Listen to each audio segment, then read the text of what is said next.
네, 오늘 우리 어린이 주일을 맞아서 우리 후손을 복되게 하는 길 이런 제목으로 이제 말씀을 드리려고 합니다.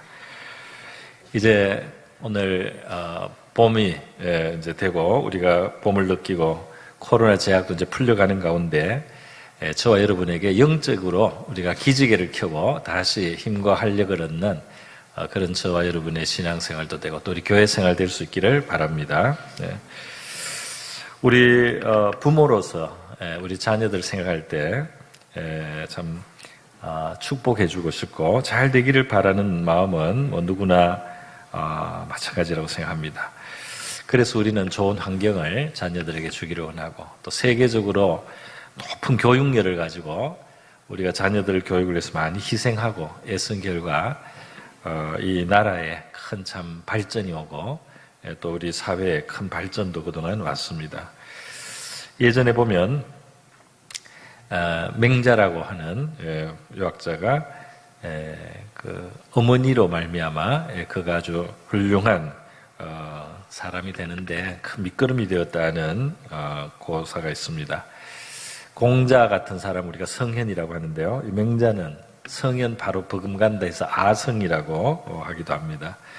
어머니 급씨라고 하는 맹자의 어머니가 있었는데 어릴 때 그 살던 형편이 공동묘지 같은데 가까워서 맹자가 맨날 그걸 보니까 이제 흉내를 내는 거죠. 그러니까 곡하고 놀고 상에 옮기고 이런 놀이를 하니까 어머니가 이것을 교육으로서 별로다 이런 생각이 들어서 이사를 갔는데 그 이사 간 곳에는 또 이제 시장통이어서 이제 장사기 바고 뭐 장사가 문제는 아니지만 장사하고 뭐 이런 것만 그것만 가지고 이제 애가 노니까 그것도 좀 최선은 아닌 것 같다. 그래서 이 어머니가 나중에는 공자 문묘 근처에 이사를 갔는데 거기에는 이제 선비들이 와서 글을 읽고 공부를 하고 또 이제 유교식으로 제례를 드리고 이런 이제 예의를 보는 이제 그런 환경이었어요. 그래서 거기에서 이제 정착을 해서 맹자가 어릴 때부터 그런 영향을 받고 자랐다 하는 이야기가 있습니다. 맹모 삼천지교라고 하죠.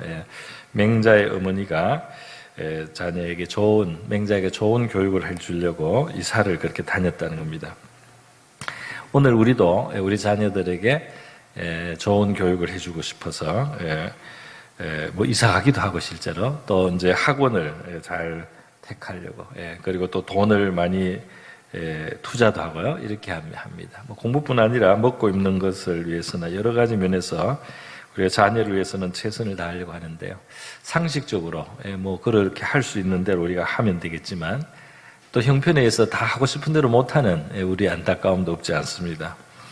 그런데 성경은 이제 그 이상의 길을 우리에게 보여주고 있습니다. 그러니까 다시 말해서 그 자녀를 하나님이 확실하게 축복할 수 있는 길이 어떤 것인지를 우리에게 보여주고 있어요. 그래서 오늘 그 내용으로 두 가지 말씀을 함께 생각해 보려고 합니다.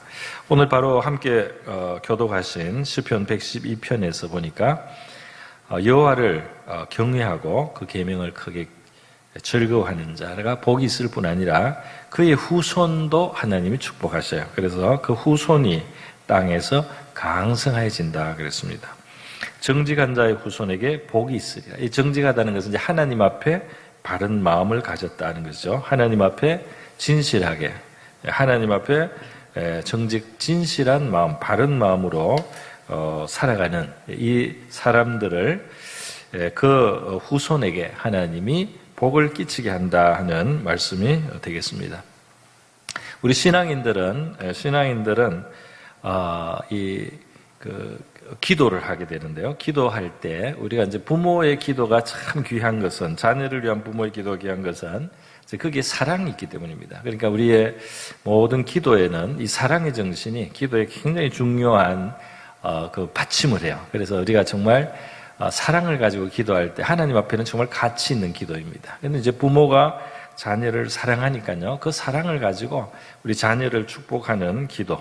그러니까 마음이 간절하니까 눈물이 나는 이런 간절한 마음으로 사랑하는 마음으로 이렇게 기도해 줄 때 또 우리가 이 세상적으로는 잘 못해 주기 때문에 마음이 아플 수도 있습니다. 그럴 때 우리가 더 이 자녀를 간절한 마음으로 이렇게 축복해 줄 때 이 사랑의 기도가 참 하나님이 들으시고 많이 응답하시는 기도거든요. 그래서 우리 이렇게 자녀를 위해서 내가 해줄 게 없다. 너무 우리가 그렇게 상심하거나 낙심하지 말고 우리가 해줄 수 있는 하나님의 축복을 구해줄 수 있는 우리 기도할 수 있는 바로 이러한 우리의 신앙을 우리가 신앙의 미천으로 우리 자녀들을 많이 축복해야 되겠습니다. 그런데 우리가 사랑으로 할 뿐 아니라 오늘 본문에 나오는 것처럼 하나님 앞에 정직한 사람, 또 하나님을 경외하는 사람, 또 다르게 표현하면 의롭게 우리가 살도록 하면서 기도할 때 말이죠. 또 이게 기도의 힘과 무게가 더해지는 것입니다.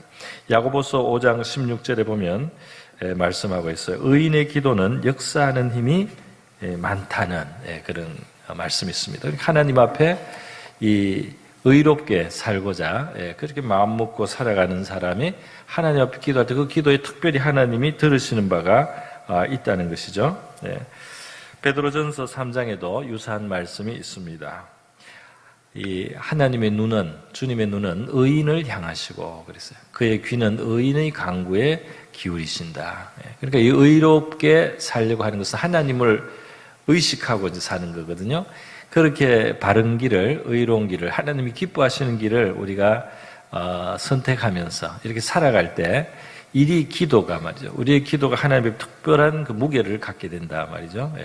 이 세상에는 의를 버리고 불의하게 의를 버리고 또는 사람의 어떤 얕은 깨로 살아가려고 하면 당장은 혹시 이득이 되는 것처럼 보일지 몰라도 신앙적으로는 큰 손실입니다. 왜냐하면 이 의인의 간구를 하나님이 들으시는데요. 우리가 이 의를 버리고 살면은 이 의인의 간구를 우리가 하기 어려워져요. 우리가 의의 길을 따르고 하나님 기뻐하시는 길을 우리가 택하면서 살 때 조금 이 세상적으로 볼 때는 조금 최선이 아닌 것 같이 혹시 보일 수 있을지 몰라도 그러나 하나님 앞에 진실한 마음으로 살고 의를 구하고 산 사람은 대신 그 기도를 할 때 우리 하나님이 특별히 귀를 기울여 주셔서 그것이 특별히 우리 또 자녀들을 위해서 우리가 기도할 때 이것이 우리 자녀들에게 참 복이 된다는 것입니다. 이것은 이제 뒤집으면요, 이거 반대면이 성경에는 가르쳐지고 있어요. 호세아라고 하는 선지자가 있었습니다. 이 선지자의 시대에 백성들이 제법 사는 것 같았어요. 그런 이제 문제가 있었는데 그것은 뭐냐면 이 백성들이 이제 하나님을 떠난 겁니다. 하나님을 떠나서 자기들의 길을 가는 거예요. 하나님은 의롭고 진실하시고 참되시고 또 자비하신 분이에요. 그래서 그 하나님을 알면 그 하나님 앞에서 어떻게 살아야 되는 게 거기서 자연스럽게 따라오는 게 있습니다. 그 하나님이 그러하듯이 우리도 그런 식으로 살아야 되는데요. 그거를 외면하고 하나님을 외면하고 그래서 하나님을 아는 지식을 버렸다 이런 표현이 있습니다. 그렇게 살아갈 때 어떤 결과가 나느냐. 뒤에 하반절에 보니까 너가 너 하나님의 율법을 잊었으니 나도 내 자녀들을 잊어버리리라 그런 말씀이 있어요. 나는 하나님의 도리에 신경 안 쓰고 살겠다. 하나님의 법도를 내가 신경 쓰지 않고 내 식으로 그냥 살겠다 이렇게 했을 때 하나님이 너 자녀를 내가 잃어버리겠는데 너가 그 반대로 하기를 원한다는 뜻이겠죠. 너가 하나님의 법을 기억하면 내가 너의 자녀들을 기억해 주겠다 하는 뜻이 이제 이면에 있는 말씀이라고 하겠습니다. 여러분 욥도 이런 고백을 했어요. 이 악인이 이 자녀들에 있어서 뭐 도와주는 것 같아도 이 자녀들의 이 악인은 자녀들에게 해를 끼친다는 겁니다. 왜냐하면 욥기 27장에 보면 이거는 PPT가 없습니다. 악인의 자손이 번성하여도 칼을 위함이요 이런 말씀이 있어요. 욥의 입에서 나온 신앙의 고백이었어요. 악인의 자손이 번성하는 것 같아도 악인이 악한 방법으로 자녀들에게 뭐 좋은 걸 해줬는지 자녀들이 번성하는 것 같아도 그 끝에 칼이 있다 말이죠. 칼을 위함이요. 그렇기 때문에 우리가 의의 길, 하나님을 경외하는 길에 가면서요, 우리 자녀들을 축복해주고 그 길을 갈 때 우리 자녀들에게 진정한 하나님의 복, 강성함이 있다. 그리고 그 반대로 갔을 때는 또 거기에 대한 우리 자녀들의 손실이 있다는 것, 그것을 우리가 생각하게 됩니다. 우리 미국의 교육가 알버트 윈십이라는 분이 연구한 것을 한번 제가 소개를 하겠습니다. 이게 종종 우리 설교 시간에 언급이 좀 되는 그런 내용이긴 한데요. 이걸 한번 소개를 하겠습니다. 이 미국의 18세기에 있었던 두 인물을 이제 조사를 한 거예요. 맥스 주크라는 사람, 그리고 조나단 에드워드라는 두 사람을 이제 비교를 한 겁니다. 맥스 주크는 뉴욕에서 태어난 사람인데요. 굉장히 재치가 있고 실용적인 그런 좋은 그런 사람이었다는 거예요. 그런데 이 사람은 교육 공부하는 거 이거 너무 싫어해서 이제 놀기를 좋아했는데 낚시, 사냥, 새잡기 이렇게 하다가 그리고 또 교만했다 그래요. 그래가지고 자기 마음대로 살았다요. 자기 마음대로 사는데 호숫가에 움막을 짓고 사는데 근데 이 사람이 좀 고약해요. 뭐냐면은 남을 이 해코지를 좋아했다는 거예요. 남 해코지 지나가는 사람들 그걸 낙으로 이제 삼고 살았다. 그리고 신앙생활 물론 안 하고요. 그리고 자기 하고 싶은 대로 그냥 살았다는 거예요. 이 사람의 이제 후손이 이제 그래도 자식이 있었나 봐요. 이 후손을 이제 조사를 했고요. 그리고 조나단 에드워드를 조사를 했습니다. 그런데 이 맥스 주크라는 이 사람의 5대 손까지 이제 봤어요. 그랬더니 560명의 그 후손이 있고 또 혼인 관계를 맺은 169명을 포함해서 결국은 이 집안이 1200명의 정도 되는 집안이 이제 나타났는데요. 맥스 주크가 그렇게 마음대로 살고 남을 해코지하며 살았을 결과로 1200명 중에 300명이 아기 때 죽었다는 거예요. 이 자식들이. 그리고 440명은 정상적인 생활을 못했다는 거예요. 자손 중에. 너무 퇴폐한 생활, 너무 나태한 생활을 해가지고요. 몸이 병들고 생활이 안 됐다는 거예요. 그리고 이 사람의 후손 중에 거린국을 하는 사람이 310명이나 있었다는 거예요. 거린의 집안이 되어버렸습니다. 더군다나 범죄자들이 그렇게 많았다는 거예요. 이 집안에 범죄자들이 범죄자가 150명, 알코올 중독자 100명, 그리고 이 도적질하는 절도범으로 된 사람이 60명, 그리고 살인자도 70명이나 됐다. 너무 죄가 많았죠. 그리고 40명의 여자들이 매춘부가 되었다.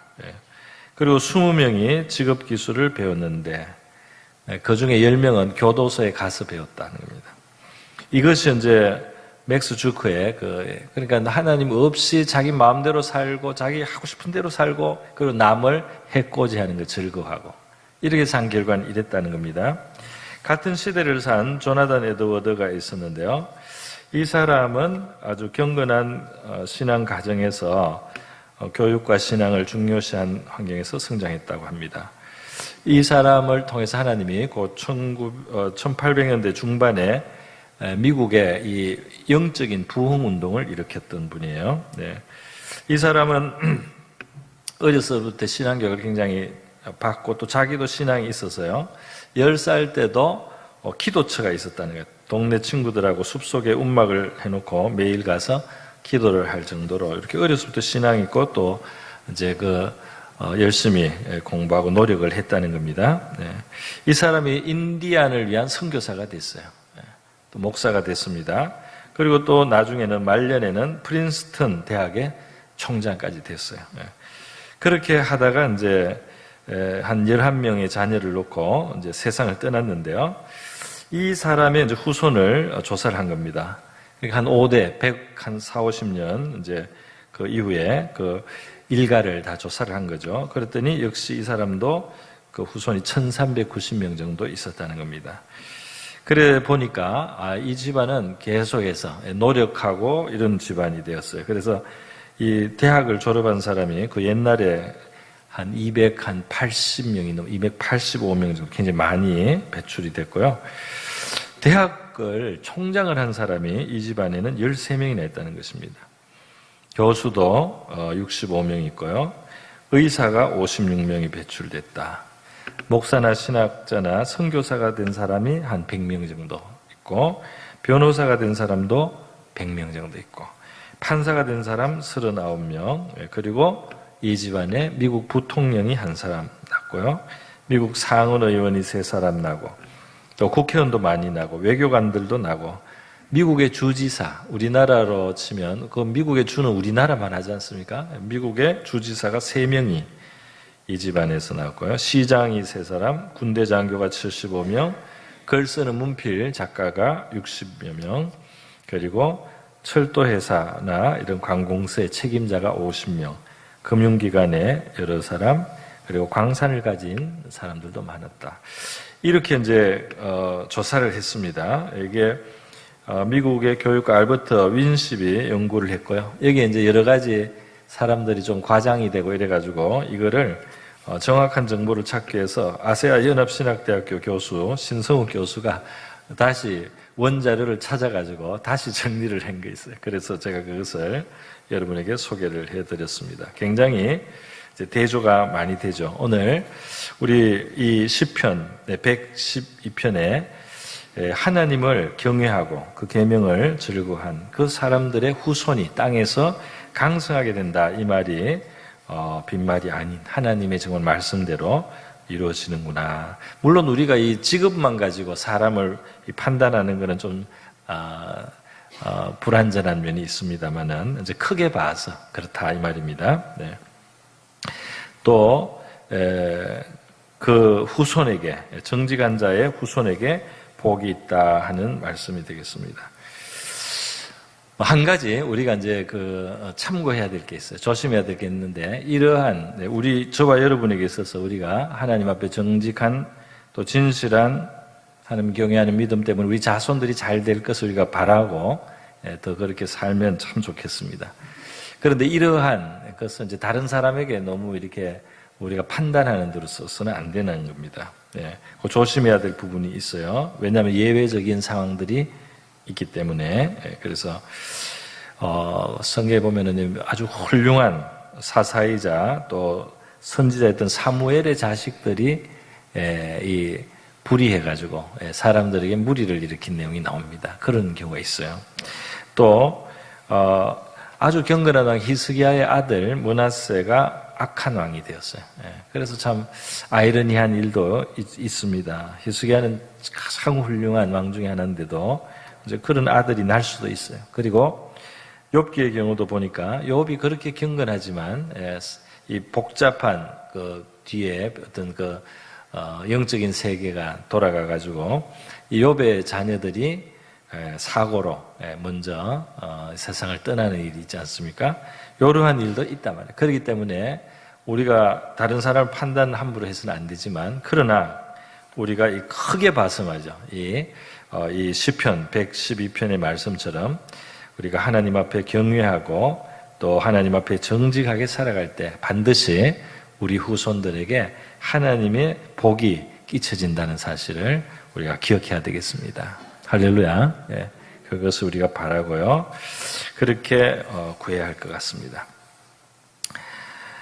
오늘 두 번째로 우리 자녀들을 복되게 하기 위해서 그렇게 첫 번째는 먼저 우리 자신이 하나님 앞에 바로 살아가야 되겠고요. 두 번째로 우리가 우리 자녀들을 위해서 어떻게 하면 자녀들을 복되게 하는가 했을 때 구약 성경에서는 우리 하나님의 말씀을 많이 접하도록 그 영향을 받도록 하라는 것입니다.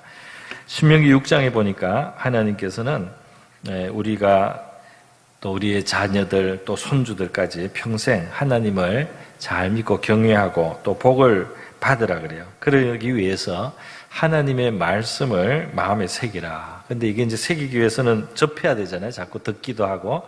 그래서 자녀에게 부지런히 가르치고 집에 앉았을 때나 길을 갈 때나 누웠을 때나 일어날 때나 이 하나님 말씀을 자꾸 접하게 하라. 그래서 손목에 메고 기호를 삼고 미간에 표를 붙이고 집문설주 바깥문에 기록하라 이런 말씀들이 있어요. 그러니까 이게 말씀을 교육받는 환경을 이 자녀들에게 주라는 말씀입니다. 신명기 11장에도 같은 말씀이 있어요. 그래서 이렇게 하면 어떻게 되느냐? 신명기 11장 21절에 그리하면 여호와께서 너희 조상들에게 주라고 맹세하신 땅에서 너희의 날과 너희의 자녀들의 날이 많아서 하늘이 땅을 덮는 날과 같으리라 그랬습니다. 이게 자녀들이 이렇게 양육받아서 이제 이 날이 많다. 이거는 이제 구약식으로 말하면 하여튼 복된 모습이죠. 복된 모습을 그렇게 설명을 했습니다. 우리에게 이걸 적용하자면 우리 자녀들에게 이 성경 접할 수 있는 기회를 줘야 되죠. 그러니까 우리가 성경을 뭐 같이 읽을 수도 있고 또 용돈을 줄 수도 있죠. 성경을 읽으면 용돈을 주겠다. 그래가지고 조금 옛날보다 조금 더 주면서 이제 성경을 한 장 읽으면 얼마 주겠다. 이렇게 해도 아이들에게는 이제 그게 성경 읽는 동기가 될 수 있고 뭐 가정 예배를 드리면 더 좋겠죠. 그렇게 할 수도 있고 또 이렇게 가족이 돌아가면서 식사 기도를 할 수도 있고요. 또 뭐 데리고 기도회 올 수도 있고요. 그런 여러 가지 방법이 있습니다. 우리 교회는 선교원을 우리 부설로 가지고 있는데요. 남부 선교원은 사실 일반 우리 나라에서의 이 공교육이 강화되면서 이 유치원으로 이제 전환을 해야지 우리가 재정 지원을 나라에서 받을 수 있는데 대신 우리가 가르치고 싶은 신앙교육에 제약을 받을 수가 있어요. 그래서 우리가 이걸 교회가 부담을 더 지면서 나라의 그걸 혜택을 못 보는 그런 가운데 교회가 오히려 부담을 좀 하면서 이 이제 선교원을 운영을 하고 있습니다. 이 선교원을 하기 때문에 우리는 자유로워요. 그래서 이 매일 예배를 드릴 수가 있어요. 매일 예배를 드리고 가르쳐요. 그리고 찬송도 부르고 뭐 먹을 때마다 기도를 하고요. 그리고 저도 이제 이 한 달에 한 번은 갑니다. 그래서 이 생일잔치 할 때 가서 설교를 하고, 그리고 그 생일 맞은 애들이 뭐 한 4-5명씩 돼요. 그러면 제가 이제 하나씩 제 앞에 앉혀가지고 손을 얹고 기도를 해줍니다. 바로 금요일에 제가 갔어요. 바로 금요일에 가서 하는데, 이제 이 축복 기도를 하면 뭐 믿음도 잘하고, 지혜도 잘하고, 키도 잘하게 해달라 이런 내용으로 이제 기도를 합니다. 5번에 4명을 했는데요. 5살짜리 둘, 7살짜리 둘을 했는데 하나씩 하는데 내가 예수님의 이름으로 기도합니다 하면서 기도를 마쳤는데요. 나는 예수님의 이름으로 기도합니다 여기까지만 했는데 이 기도를 받던 그 아이가 아멘 그러는 거예요. 그런데 4명 중에 3명이 그러더라고요. 내가 시킨 게 아닌데 근데 아멘 할 때 애들이 진심으로 하는 느낌이 들어가지고 제가 참 마음이 감사했어요. 그러니까 우리가 이렇게 신앙교육을 하는 이런 환경, 이런 걸 만들어서 그 진짜 백지자 같은 마음에 받아들이지 않습니까? 그때 하나님에 대해서 심어줄 수 있다는 거 너무 감사하고 기뻤습니다. 여러분, 우리 자녀들을 이 신앙적인 환경에 우리가 보내야 되죠. 주일 학교에 보내고, 여름 캠프에도 보내고, 또 주일 예배도 당연히 보내고요. 이렇게 이제 말씀을 접하게 하고 집에서도 내가 좀 본을 보이면 우리 아이들이 같이 예배를 드리든지 용돈을 받아가면서 성경을 읽든지 이렇게 우리는 노력을 해야 되겠습니다. 우리 한국에는 이런 말이 있어요. 너무 교육열이 높다 보니까 이게 신앙을 이 교육열이 어떨 때는 이 신앙을 누를 때가 있어요. 그래서 아주 농담 같은 말이지만 이 대한민국에서 가장 센 종교는 기독교나 불교가 아니고 대학교라고 하잖아요. 이 대학교가 제일 세가지고 고3이 되면 뭐 교회 안 보내는 부모도 있다는 거예요. 부모가 이 신앙생활 한다고 하는데 그러니까 이게 아이가 입시 때문에 이 예배도 안 드리게 할 정도면 이 부모가 신앙이 제대로 없거나 그러면 이해가 됩니다. 신앙이 제대로 없고 신앙이 너무 약해서 그렇다 이렇게 이해되고요. 신앙이 진짜 있는데도 그러면 그거는 잘못이에요. 그거는 하나님 앞에 혼납니다. 그러면은. 자, 그런데 이 신앙생활이라고 하는 것이 우리가 이제 보여야 될 게 있습니다. 우리가 뭐 기도해라, 성경 읽어라 이렇게 말만 해서는 되는 게 아니고 우리가 보여야 될 것이 있는데요. 뭘 보여야 됩니까? 우리 자녀들에게 이 신앙생활이 좋은 것을 보여야 되겠죠. 좋은 신앙생활. 그래서 신앙생활을 우리 엄마 아빠 그래도 하나님을 믿으니까 이렇게 어려운데도 저렇게 기도하면서 하나님 앞에 이걸 이렇게 잘 이게 낙심하지 않고 저렇게 하는구나. 우리 엄마 아빠는 신앙생활 하니까 저렇게 마음이 이렇게 감사가 있구나. 감사하면서 살아가는구나. 또 우리 엄마 아빠는 이렇게 기쁘고 즐거워할 수가 있구나. 이게 하나님을 믿기 때문에 그런 것 같다. 이렇게 우리 자녀들에게 다가가야 된다 이 말이죠. 이렇게 어려울 때도 하나님 믿는 사람은 이렇게 기도하고 도움을 하나님이 결국 주시는구나. 어려움을 이렇게 참을 수도 있구나. 이런 것을 우리 자녀들이 보고 배울 수 있도록 그렇게 우리가 해야 된다는 것입니다. 그래서 우리 신앙생활과 관련해 특별히 또 하나 이제 구체적인 걸 제가 하나 지적을 좀 하자면 이런 것도 있습니다. 우리 자녀들이 아직 어리잖아요. 우리 꼬마거나 청소년이거나 아직 신앙이 제대로 이렇게 안 생긴 그런 자녀들 앞에서 절대로 교회에 대해서 부정적인 말을 하면 안 됩니다. 교회에 문제가 생겨도 말이죠.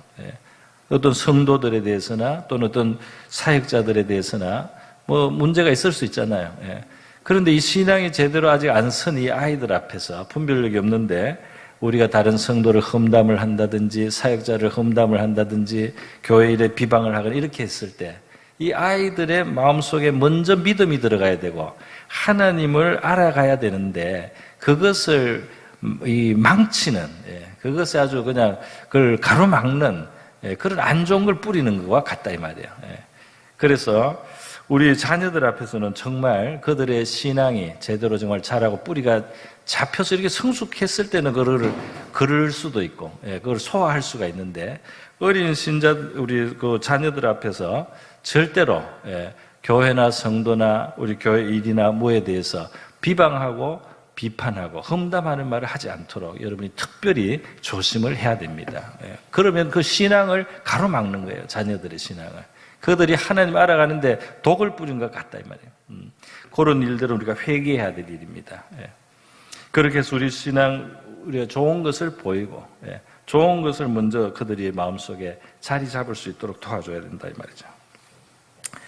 제가 아주 존경하는 목사님들이 있어요. 그런데 이 목사님들 중에 어떤 분들이 있느냐 하면 예를 들어서 바로 우리 같은 시차례도 있습니다. 굉장히 그 가난한 교회가 있어요. 그러니까 직장 생활하고 이렇게 그냥 살다가 하나님이 불러서 그러니까 그 모든 걸 접어놓고 이제 목회를 시작하니까 개척교회를 하고 개척교회 형편이 없으니까요 성도들이 많이 모이기도 어렵고요 아주 어렵게 목회를 합니다. 겨울에도 예를 들어서 재정이 너무 안 좋으니까 난방도 못하고 추운 데서 지내시고 이런 목사님도 있어요. 그런데 그 목사님들 아들 둘이가 다 신학교를 갔어요. 그렇게 신학교를 가고 또 목사가 되고 이랬어요. 그게 뭡니까? 어려운 환경을 지냈는데 그 자녀들이 볼 때 이 하나님을 믿고 섬기는 것이 참 좋은 거구나. 하나님을 믿는다는 것은 얼마나 이렇게 좋은 것인가. 얼마나 이 영광스러운가. 얼마나 이건 값진 것인가. 이거를 뭔가 심어준 겁니다. 그렇게밖에 이해가 안 돼요. 그래서 제가 그런 목사님들은 어려운 목회를 하시지만 정말 성공자라고 생각이 들어요. 그래서 참 존경합니다. 진심으로 존경합니다. 그 어려운 형편에 원망할 일도 있었을 것이고 불평할 일도 있었을 것이고 낙심할 일도 있었을 거 아니에요. 그런데 그 자녀들 앞에서 그런 모습이 있었다면 이 자녀들이 그렇게 갈 수 있겠어요? 그러니까 이분들이 그걸 믿음으로 소화를 했다는 겁니다. 그래서 이 자녀들이 그 하나님을 섬기는 일을 영광스러운 일로 여기고 그 귀한 일로 여길 수 있도록 그렇게 해준 이분의 신앙은 개인의 신앙으로서나 또 하나님의 일꾼으로서 정말 성공했다 그런 생각을 저는 하게 됩니다. 그래서 여러분 우리는 우리 자녀들에게 우리 말씀을 접하게 해주고 또 말씀이 정말 살아있고 귀하고 이 신앙생활이 얼마나 복된가를 보여줄 수 있는 그런 부모가 될 수 있기를 바랍니다. 그런 우리가 되었으면 합니다. 물론 우리 또 육신의 자녀가 아니더라도 우리 후대들, 우리 다음 세대들, 우리를 보고 뭔가 신앙에 대해서 배울 수 있는 그런 우리 주일학교 학생들도 있고 많잖아요. 우리 그런 선배가 되고 또 영적인 부모가 될 수 있기를 바랍니다. 마지막으로 하나만 더 말씀드리겠습니다. 우리 성경에서 우리 자녀들을 복되게 하기 위해서 우리에게 가르치는 아주 중요한 하나 그 교훈이 있어요. 그게 뭐냐면 바로 자녀를 노엽게 하지 말라는 말씀입니다. 에베소서 6장에 아비들아 너희 자녀를 노엽게 하지 말라 그랬어요. 주의 교훈과 훈계로 양육하라. 이거 뭐 의미도 마찬가지겠죠. 아비 안에 포함됩니다. 골로새서 3장에 다시 말씀했습니다. 아비들아 너희 자녀를 노엽게 하지 말지니 낙심할까 함이라 그랬어요. 여기 왜 하고 하는 많은 부모로서 자식을 어떻게 해야 된다는 얼마나 많이 우리에게 교훈 줄 말씀이 있는데 이거를 신약성에 제일 강조를 했습니다. 왜 그럴까요? 왜 그러냐면 이 부모가 자식을 대체로 사랑하고 자식을 위하고 자식을 위해서 희생도 하고 이런 게 보통입니다. 그런데 이제 그렇게 하기 때문에 너무 자만해요, 부모가. 내만큼 우리 자식을 생각하는 사람 없다. 이러니까 자기의 권리도 크게 주장하는 거예요. 내가 낳았다, 내가 길렀다, 내가 먹였다, 내가 다 키웠다. 이렇게 되니까 이 자식에 대해서 권리를 많이 주장해서 이 자식의 하나의 독립된 인격체로 이렇게 존중해 주지를 못하는 면이 있다 이 말이에요. 내 자식이가 내 마음대로 해야 될 것처럼 이렇게 자식을 너무 함부로 대할 수가 있다 이 말이에요. 자식에게 우리가 억지도 부리고 다른 사람에게는 그렇게 안 하는데 이 자식이 너무 쉽고 편하니까 말이죠. 무조건 윽박지르기도 하고 어떨 때는 그냥 눌러버리려고 하고요. 화를 막 내고 이 자식은 힘이 없으니까 이렇게 해서 자녀의 마음속에 노여움을 주면 이게 잘못하는 거다 이 말입니다. 그리고 자녀도 하나의 인격체로 생각해야 되잖아요. 그리고 그 의사를 물어주고 존중도 해주고요. 그리고 또 설명을 해서 가르쳐야지 막 윽박지르는 것보다 설명을 하고 그게 왜 그런지 왜 이렇게 해야 되는지를 가르쳐주면서 이렇게 해야 되는데 이렇게 권위를 너무 앞세울 수 있다 이 말입니다. 뿐만 아니라 이 자녀는 이제 성장을 해가면 이제 어느 정도 나이가 뭐 열 몇 살쯤 되면 이제 급속히 성장을 합니다. 얘들은 1년마다 크게 달라져요. 그런데 이 부모 눈에는 늘 아이처럼 보여서요. 이 애 취급을 한다 이 말이에요. 그러니까 이 생각이 해마다 쑥쑥 자라는데 이걸 애 취급을 한다 이 말이에요. 다시 말해서 저와 여러분을 어떤 사람들이 굉장히 낮추어 보고 우리를 대하면 기분이 어떻습니까? 우리를 굉장히 이렇게 유치한 수준으로 아예 전제를 해가지고 그렇게 해서 우리를 대해주면 굉장히 기분이 안 좋잖아요. 그 자녀들이 왜 부모님하고 이야기를 안 하고 부모님하고 대화를 포기한 이런 자녀가 생기냐 이 말이에요. 마음이 상하기 때문에 그렇습니다. 자기는 성장했는데 대우를 집에서 못 받는 거예요. 부모에게. 그래서 우리가 낳아서 길렀지만은 하나님의 피조물 형상이고 하나님의 백성이고 하나님의 자녀이고 그렇게 우리가 생각을 하면서 존중을 해주고 말이죠. 그리고 계속 성장하고 있다는 것을 기억을 하고요. 그 의사를 들어주고 이렇게 그 대우해야 될 부분이 있습니다. 또 일관성 있게 대해줘야 돼요. 마음대로 우리가 휘둘르려고 하면 안 됩니다. 그렇게 하는 것을 굉장히 성경은 중요하게 여긴다 이 말입니다. 그래서 오늘 우리는 이와 같은 면에서 우리가 혹시 내가 사랑하기 때문에 나는 자식을 위해서 최선을 구했기 때문에 내 하는 일은 정당하다 이렇게 합리화하지 말고 내가 자녀를 노엽게 하지 않는가, 자녀가 노여워서 마음의 문을 닫고 있지는 않은가 이런 것을 생각해 봐야 되겠다 하는 것입니다. 그렇게 우리가 자녀들을 양육할 때 이 자녀들이 믿음 안에서 바르게 또 자라갈 수 있을 줄 믿습니다. 내가 막 함부로 하면서 또 신앙은 되게 또 막 강요를 해요. 내가 이렇게 마음을 상하게 하고 노엽게 하면서 신앙적으로는 또 잘 믿으라고 이렇게 강요를 하면 그게 역작용을 내지 않습니까? 그죠? 그렇게 할 것이 아니고 이 아이들을 존중해주고 그리고 신앙이 좋은 것으로 보이도록 내가 그렇게 하나님 앞에 감사 생활하고 그리고 기도 생활, 은혜 생활 이렇게 하면 되는 겁니다. 그러므로 우리가 조심해서 우리 자녀들에게 진정한 복이 되는 그런 부모들 될 수 있도록 노력할 줄 믿습니다.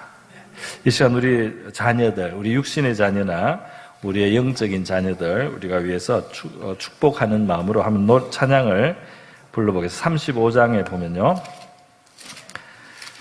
35장에 보면 3절에 우리 자손들 다 줄을 기리고 저 성전돌 같이 긴하게 하소서. 이 성전돌이 굉장히 그 기둥들이 요긴하고 또 성전의 한 돌 한 돌이 중요하지 않습니까? 우리 자녀들이 이렇게 될 수 있기를 우리가 기도하면 좋겠는데, 우리 1절 부르고 3절 부르도록 하겠습니다. 1절 부르고 3절 부릅니다.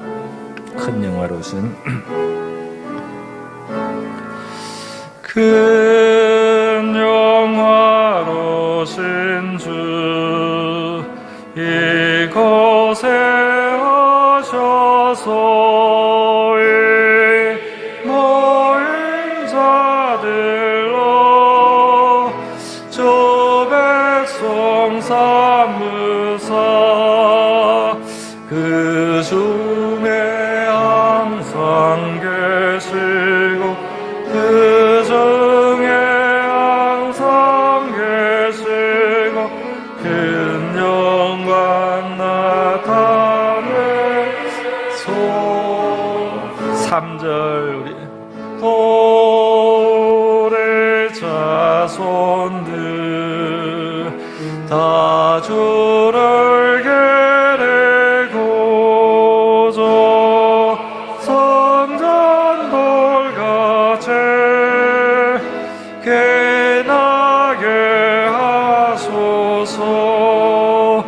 주 구원하신 능력을 주 구원하신 능력을 늘 끝날까지 주소. 3절 한 번만 더 하겠습니다. 자녀들 또 우리 자손들 다 주를 기리고 저 성전돌같이 긴하게 하소서. 주 구원하신 능력을 주 구원하신